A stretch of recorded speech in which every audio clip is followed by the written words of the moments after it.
Vaibhavi, వాణిలను DK corporation నుంచి పంపించేసిన Abhinav imaging సెక్యూరిటీస్కి తిరిగి వచ్చాడు.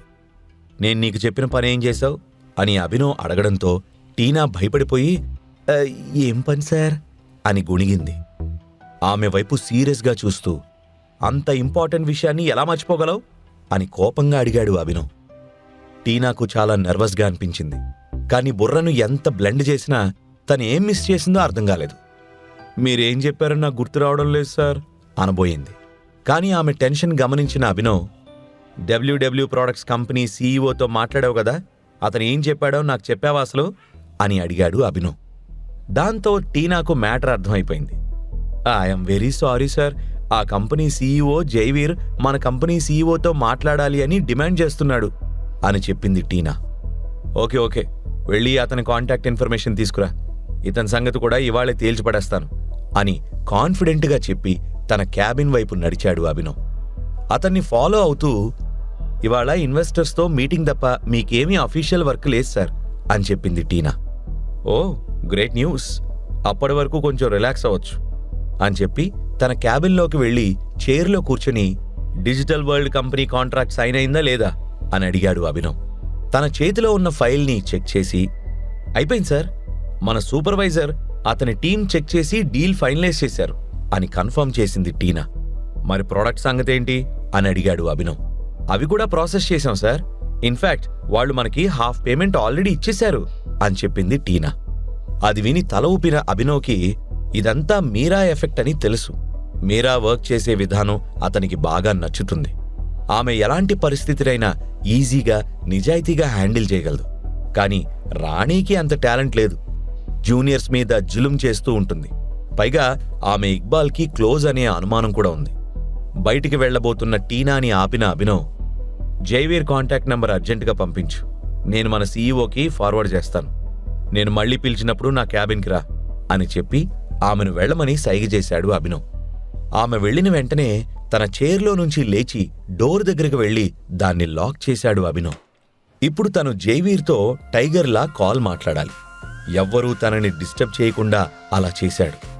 2 నిమిషాల్లోనే అభినవ్ ఫోన్కి టీనా నుంచి జైవీర్ నెంబర్ మెసేజ్ వచ్చింది. టైగర్గా యూజ్ చేస్తున్న ఫోన్ తీసి జైవీర్కి కాల్ చేశాడు. 2 రింగ్స్ అయిన వెంటనే అవతల జైవీర్ కాల్ లిఫ్ట్ చేసి, హలో ఎవరు అని అడిగాడు. కాల్ లిఫ్ట్ చేయగానే గుడ్ మార్నింగ్ చెప్పే అలవాటు లేదా జైవీర్ అని అడిగాడు అభినవ్. ఒక్క క్షణం కామైన జైవీర్, నీకు నా పేరు ఫోన్ నెంబర్ తెలుసుంటే నేను నీకు తెలిసి ఉండొచ్చు, కానీ నీ నెంబర్ నా దగ్గర సేవ్ అయ్యలేదు, మోరోవర్ ప్రైవేట్ నెంబర్ అని చూపిస్తోంది, ఎవరు నువ్వు అని అడిగాడు. జైవీర్ అడిగిన ప్రశ్నకు సమాధానంగా, మేబీ నా గురించి నువ్వు విని ఉండొచ్చు, కానీ పర్సనల్గా నేను నీకు తెలీదు, అదంతా వదిలే, నీతో మాట్లాడమని నా స్టాఫ్ రిక్వెస్ట్ చేశారు అని ఆన్సర్ చేశాడు అభినవ్. ఇమేజింగ్ సెక్యూరిటీస్ నుంచి కాల్ చేస్తున్నారా అని డౌట్ఫుల్గా అడిగాడు జైవీర్. అవును, నేను కంపెనీ సీఈఓని మాట్లాడుతున్నాను, నా పేరు టైగర్ అని గంభీరంగా అన్నాడు అభినవ్. వాట్ అని షాక్ అయిన జైవీర్ గుండె ఒక్క క్షణం ఆగి మళ్లీ కొట్టుకుంది. మీరు నిజంగా టైగరా అని షాకింగ్గా అడిగాడు. టైగర్కి అబద్ధాలు చెప్పే అలవాట్లేదు, నీతో జోక్స్ వేసేంత ఫ్రెండ్షిప్ అస్సలే లేదు అని సీరియస్గా అన్నాడు అభినవ్. ఆ మాటతో అతను టైగర్ అని కన్ఫర్మ్ చేసుకున్నాడు జైవీర్. అతని గుండె పేలిపోయేలా కొట్టుకుంటోంది. I'm sorry sir, really very sorry, మీరు సడన్గా కాల్ చేసేసరికి నేను కొంచెం తడబడ్డాను, పైగా ఇమేజింగ్ సెక్యూరిటీస్ టైగర్ కంపెనీ అని నాకు తెలీదు అని కవర్ చేసే ప్రయత్నం చేశాడు. చిన్నగా నవ్విన అభినవ్, అయితే మనం ఒకసారి కలుద్దాం, నేనే టైగర్ అనే నమ్మకం వస్తుంది, నా కంపెనీస్ పేర్లు కూడా నీకు తెలుస్తాయి అని కొంచెం వెటకారంగా అన్నాడు. టైగర్ సార్తో మీటింగ్ కోసం జనం సంవత్సరాల తరబడి ఎదురు చూస్తారు, మీరు నన్ను స్వయంగా పిలవడం అంటే నాకు లైఫ్ టైం అచీవ్మెంట్ సార్, నేనెప్పుడైనా రెడీ అని హుషారుగా అన్నాడు జైవీర్. వెంటనే వాయిస్ మార్చిన అభినవ్, మా కంపెనీ మేనేజర్ అభినవ్ గురించి నువ్వేదో మాట్లాడాలనుకున్నావంట, మ్యాటర్ ఏంటి అని అడిగాడు. అభినవ్ పేరు వినగానే జైవీర్ ఊపిరి ఒక్కసారిగా ఆగిపోయింది. అతన్ని కంపెనీలో నుంచి తీసేయడానికే గేమ్ ప్లే చేశాడు. ఇప్పుడు టైగర్కి ఆ విషయం తెలిస్తే ఏమంటాడో అని భయం వేసింది. అందుకే వెంటనే, అభినవ్ గురించి స్పెషల్గా ఏం లేదు సార్, తను బాగా హార్డ్ వర్క్ చేస్తాడని మీకు చెప్పాలనిపించింది అని కవర్ చేశాడు జైవీర్. ఓ అంటూ మనసులో నవ్వుకున్నాడు అభినవ్. అవును సార్, వేరే ఏమైనా ఇష్యూ ఉంటే నేను డైరెక్ట్గా అభినవ్నే కలిసేవాణ్ణి. కానీ అతన్ని తన ఎదురుగా పొగడలేను కదా, అందుకే మీతో చెప్పాలనుకున్నాను. ఎప్పుడైనా ఒక ఎంప్లాయీ బాగా పనిచేస్తే అది వాళ్ల పై అధికారికి కన్వే చేయాలి కదా సార్ అని చెప్పాడు జైవీర్. ఒక్క క్షణం గ్యాప్ ఇచ్చిన Abhinav, all right mister Jaiveer, మీరు మా ఇమేజింగ్ సెక్యూరిటీస్ కంపెనీతో ఎలాంటి రిలేషన్ మెయింటైన్ చేస్తారు అనే దాని మీద మన మీటింగ్ డిపెండ్ అవుతుంది. నా కంపెనీల్లో ఇది చాలా చిన్నది, అందుకే నేను ఎక్కువగా ఫోకస్ చేయలేక నా బదులు అభినవ్ని అపాయింట్ చేశాను. అతనుంటే నేనున్నట్టే అని డిక్లేర్ చేశాడు. అంటే మీరు అభినవ్తో టచ్లో ఉన్నారా? అతను మిమ్మల్ని చూశాడా అని ఆశ్చర్యంగా అడిగాడు జైవీర్. అతని మాటలకు నవ్వి, అఫ్కోర్స్ మిస్టర్ జైవీర్, నువ్వు ఈ టైగర్ను మీట్ అవ్వాలంటే ముందు అభినవ్ను కలవాలి. అభినవ్ షాడోలోనే ఎక్కడో ఒక చోట నీకు టైగర్ కనిపిస్తాడు అని చెప్పి ఇంకో మాట కూడా మాట్లాడకుండా కాల్ కట్ చేశాడు అభినవ్. జైవీర్ నోటి నుంచి మాట కూడా రాలేదు. తిమింగలం నోటికి చిక్కి సేఫ్గా బయటపడినట్టు అనిపించింది. చరణ్ చెప్పాడని అభినవ్ని ఏదైనా చేసేయాలి అనుకున్నాడు. కానీ సడన్గా టైగరే కాల్ చేసేసరికి ప్యాంట్ తడిచిపోయింది. ఎందుకొచ్చిన గొడవలే అనుకుంటూ కామైపోయాడు జైవీర్. జైవీర్తో మాట్లాడిన అభినవ్ ఫోన్ టేబుల్ మీద పెడుతూ ఉండగానే అతని ఫోన్ మళ్లీ మోగడం మొదలుపెట్టింది.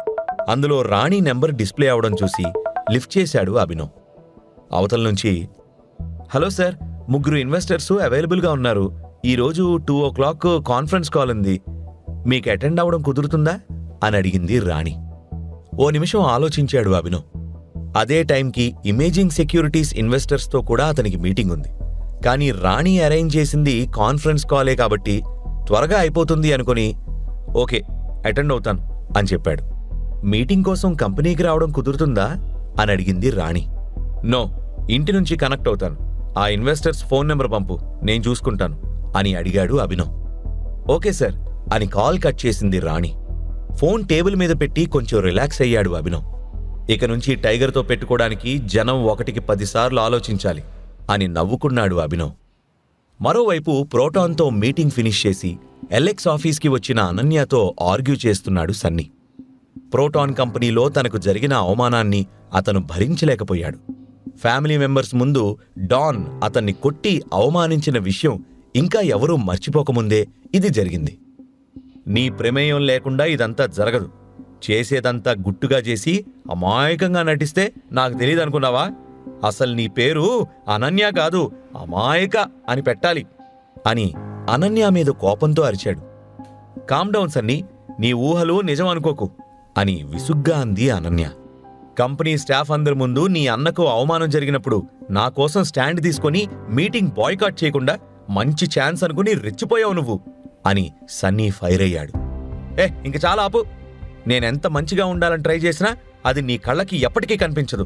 నువ్వు నన్ను శత్రువులా చూడ్డం ఆపే ఫస్ట్. ప్రోటాన్ కంపెనీలో నీకు ఇన్సల్ట్ జరిగితే అందులో నా తప్పే ఉంది. అదేమన్నా నా మొగుడి కంపెనీయా నేను స్టాఫ్ని ఇన్ఫ్లుయెన్స్ చేయడానికి? మనకే దిక్కులేక వాళ్ళ దగ్గరికి పోయినప్పుడు అన్నీ మూసుకొని పనిచేయాలి అని కోపంగా అరిచింది అనన్య. నీ మొగుడికే సొంతగా కంపెనీ ఉంటే అసలు నువ్వు భూమి మీద నడుస్తావా అని పళ్ళు నూరుతూ, నన్నీ ప్రాజెక్ట్లో నుంచి పక్కకు తప్పించమని ఆ రాణికి నువ్వు ఎంత లంచం ఇచ్చో చెప్పు అని అరిచాడు సన్నీ. ఆ మాటలకు అనన్య కోపం కట్టలు తెంచుకుంది. తన అన్న సన్నీ ఇంత నీచంగా ఆలోచిస్తాడని ఆమె అస్సలు ఊహించలేదు. అందరినీ డబ్బుతో కొనే జబ్బు నీది, నాకా అవసరం లేదు. నిన్ను జనం అవాయిడ్ చేస్తున్నారు అంటే లోపం నీలో ఉంది అని అర్థం చేసుకుని మారడానికి ట్రై చేయి. నా మీద పడేడిస్తే ఏమీ జరగదో అని సలహా ఇచ్చింది. నువ్వేంటో ఇప్పుడే పూర్తిగా అర్థమైంది అనన్య. ఆట నువ్వు మొదలుపెట్టావు, నేను ఫినిష్ చేస్తాను. నువ్వు కుళ్ళి కుళ్ళి ఏడ్చేలా చేస్తాను, చూస్తూ ఉండు అని ఛాలెంజ్ చేసి ఆఫీస్ నుండి బయటకొచ్చాడు సన్నీ. కారులో కూర్చున్న వెంటనే అతనికి దేవా గుర్తొచ్చి మళ్లీ కాల్ చేశాడు. కానీ ఎన్నిసార్లు చేసినా నాట్ రీచబుల్ అనే వచ్చింది. వీడి ఫోన్కి ఏం మాయరోగం వచ్చింది? ఎలాగో ఆఫీస్ ఇక్కడి నుంచి దగ్గరే కాబట్టి ముందు అక్కడికెళ్ళి చూద్దాం, అక్కడ లేకపోతే అప్పుడు ఇంటికెళ్ళొచ్చు అనుకున్న సన్నీ కార్ స్టార్ట్ చేశాడు. డీకే కార్పొరేషన్కి చేరుకునే లోపు తన ఎమోషన్స్ కంట్రోల్ చేసుకున్న సన్నీ అనన్యను దెబ్బ కొట్టడానికి ఏదైనా ప్లాన్ చేయాలి అనుకుంటూ ఆఫీస్ బిల్డింగ్లోకి ఎంటర్ అయ్యాడు. ఎదురుగా కనబడిన రిసెప్షనిస్ట్ని, హాయ్ ప్రీతిమా, ఎలా ఉన్నావు అని పలకరించాడు. హాయ్ సన్నీ సార్ అని స్మైల్ ఇచ్చిన ప్రతిమ ఏంటి ఇలా వచ్చారు అని అడిగింది. దేవాని కలవడానికి వచ్చాను, తన లోపలున్నాడా అని అడిగాడు సన్నీ. అతను ఓసారి పైనుంచి కిందకి చూసి అతను లోపల లేడు సార్ అని చెప్పింది. సరే ఎప్పుడొస్తాడు అని అడిగాడు సన్నీ. ఇక నుంచి దేవా రాడు సార్ అని చెప్పింది ప్రతిమ. వాట్, ఏం మాట్లాడుతున్నావు అని షాకింగ్గా అడిగాడు సన్నీ. అప్పుడే అక్కడికొచ్చిన కంపెనీ డైరెక్టర్ ఇందు ఈ కంపెనీ ఇప్పుడు దేవాది కాదు కదా అని డిక్లేర్ చేసింది. నెత్తి మీద బాంబు పడినట్టు ఫీల్ అయ్యాడు సన్నీ. అసలు అక్కడ ఏం జరుగుతుందో, వాళ్ళు దేని గురించి చెప్తున్నారో అతనికి ఏమీ అర్థం కావడం లేదు. డీకే కార్పొరేషన్ సీఈఓ పేరు విని సన్నీ ఎలా రియాక్ట్ అవుతాడు? తన ఫ్రెండ్ దేవాను కనిపెట్టడానికి సన్నీ వెళ్తాడా? అభినవ్ గురించి టైగర్ చెప్పిన మాటలు విని జైవీర్ ఏం చేస్తాడు? ఈ ప్రశ్నలకు సమాధానాలు తెలుసుకోవాలంటే నెక్స్ట్ ఎపిసోడ్ వినాల్సిందే. క్రింద ఇచ్చిన లింక్ ని క్లిక్ చేసి పాకెట్ ఎఫ్ఎం యాప్ ని ఇన్స్టాల్ చేసుకోండి. Stay tune to pocket FM.